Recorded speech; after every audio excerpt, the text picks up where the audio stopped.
Hello and welcome to my YouTube channel Tech Gen Automation. Today topic आज के topic में हम क्या पढ़ेंगे? What is NONC relay. Relay में क्या पढ़ेंगे? What is relay, how to work function, यानी रिले क्या होता है और रिले काम कैसे करता है। तो आइए जानते हैं सबसे पहले हम कि व्हाट इज एनओएनसी। एनओएनसी क्या होता है? तो एनओ क्या होता है? नॉर्मली ओपन, और एनसी क्या होता है? Normally close. Normally open that means normal condition में, यानी स्टॉप कंडीशन में हमारा एनओ क्या रहेगा? ओपन रहेगा, ओपन रहेगा। और ये एनसी क्या होता है? नॉर्मल कंडीशन में क्लोज रहेगा।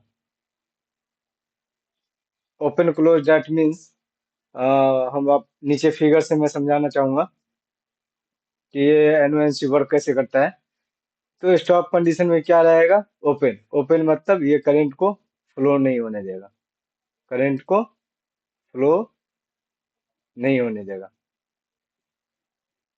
बट जब स्टार्ट कंडीशन में पुश बटन को प्रेस करेगा तो करंट को फ्लो होने देगा। क्यों? क्योंकि सर्किट कंप्लीट हो गया, यानी कि कनेक्ट हो गया, तो करंट फ्लो होना स्टार्ट हो जाएगा। ओके।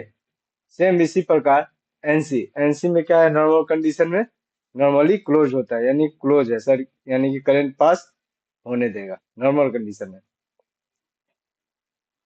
बट जब हम यही इसी को अगर स्टार्ट करेंगे, पुश बटन को प्रेस करेंगे, तो करंट फ्लो नहीं होने देगा। क्यों? क्योंकि सर्किट ब्रेक हो गया। अब आइए रिले के बारे में जानते हैं कि रिले क्या होता है और काम कैसे करता है। Relay is an electrically operated switch. ये इलेक्ट्रिकली ऑपरेटेड होता है। It is use lower power input. ये लोअर पावर इनपुट सिग्नल को कंट्रोल करता है as a higher power circuit. Okay. अब हम आगे बढ़ते हैं कि ये काम कैसे करता है। This device consists of a coil and NO-NC contacts. When we energize the coil, the flapping contact moves. The flapping movement causes relay contact to change from NO to NC and vice versa. That means ये normal condition में relay जो है, जैसे ये मेरा ये हो गया फ्लैपिंग कॉन्टैक्ट। क्या हो गया? फ्लैपिंग कॉन्टैक्ट, यानी कि ये जो मूव करेगा कब? जब कॉइल ऑन होगा तो ये एनओएनसी में चेंज होगा। अब हम समझते हैं कि ये तो रिले नॉर्मल कंडीशन में हो गया। अब ये रिले वर्क कैसे करेगा? वर्क ऐसे करेगा जैसे कि अभी क्या है, ये कॉमन है, कॉमन पे हमने दे दिया 220 वोल्ट। कितना दे दिया? 220 वोल्ट एसी।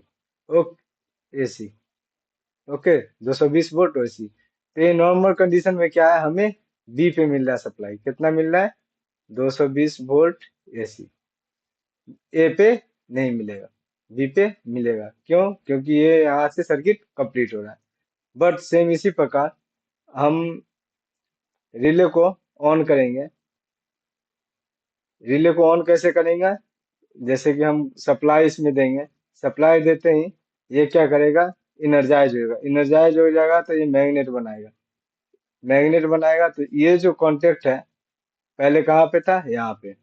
जैसे कि ये है ना, तो ये कांटेक्ट को क्या करेगा? फ्लैप किया, यानी कि फ्लैप करके ये बी से हटके ए पे आ जाएगा, यानी कि ये एन एनसी से हटके एनओ पे आ जाएगा। और ये एनओ था पहले और ये एनसी था। ओके। तो जैसे ही कॉइल ऑन होगा तो बी का सप्लाई कट करके एनओ पे मिल जाएगा। पहले कहाँ मिलता था हमें?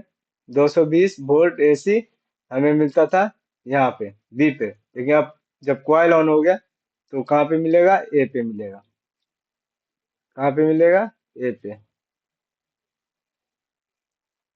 यानी कि ये क्या है? अपने क्या लिखा है? फ्लैपिंग मूवमेंट का relay contact to change from NO to NC, यानी कि एनसी से NO, NC NO to NC में चेंज होता है, वाइस वर्सा। यानी आपस में ऑन होगा, ऑन ऑफ होगा, इंटरचेंज होते रहेगा।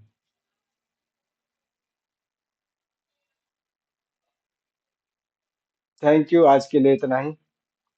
बाकी अगले क्लास में इसका फुल मॉडल वाइज बताऊंगा कि कैसे हम रिले को पहचानेंगे और कैसे हम मॉडल वाइज हम रिले को जान पाएंगे। ये एसी में वर्क करेगा, डीसी में वर्क करेगा और कितने पिन का है। थैंक यू आज के लिए। अगर आप चाहते हो पीएलसी और ऑटोमेशन से रिलेटेड वीडियो ऐसी ही सीरीज में मिलते रहें तो हमारे चैनल टेक जेन ऑटोमेशन को सब्सक्राइब करो, लाइक करो और शेयर करो। Thank you.